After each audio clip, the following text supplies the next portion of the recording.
প্রিয় ছাত্রছাত্রী, ক্যালকাটা ইউনিভার্সিটিতে সেমিস্টার 4-এ যারা হিস্ট্রি জেনারেল সিসি কিংবা GE4 পেপারটি রেখেছো, তাদের জন্য এই ভিডিওতে লাস্ট মিনিট সাজেশন হিসেবে 10 মার্কের এবং 5 মার্কের গুটিকত বাছাই করা প্রশ্ন দিচ্ছি।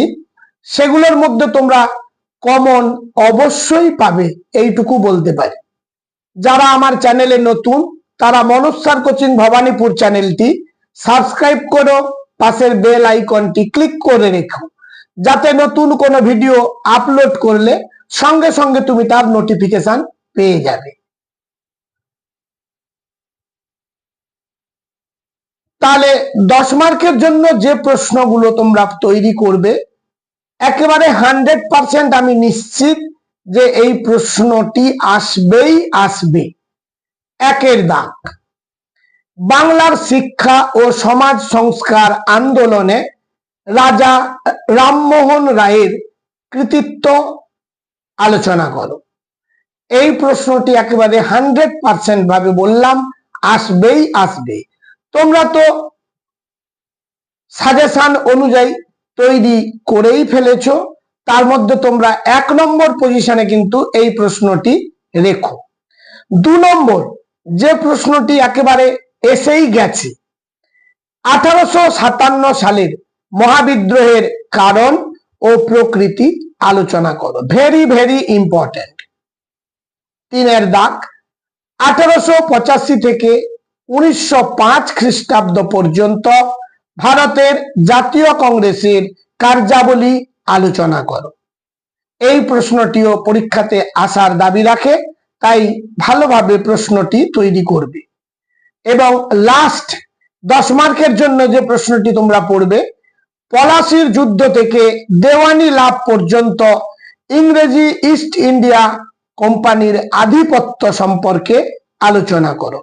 মাত্র 4টি প্রশ্ন তৈরি করলেই তোমরা 10 মার্কের প্রশ্ন হিসেবে পরীক্ষায় অবশ্যই লিখতে পারবে। 5 মার্কের জন্য যে প্রশ্নগুলো তৈরি করবে, তার মধ্যে 1 নম্বরে রয়েছে বাংলায় কে এবং কেন দ্বৈত শাসন ব্যবস্থা প্রবর্তন করেন। খুব খুব ইম্পর্টেন্ট প্রশ্ন।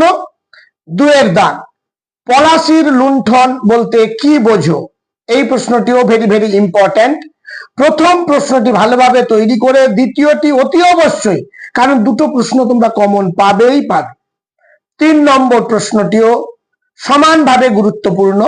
নব্যবঙ্গ আন্দোলন সম্পর্কে টিকা লেখো, অথবা এই প্রশ্নটি এভাবেও আসতে পারে, ডিরোজিয়ানদের সম্পর্কে সংক্ষিপ্ত টিকা লেখো।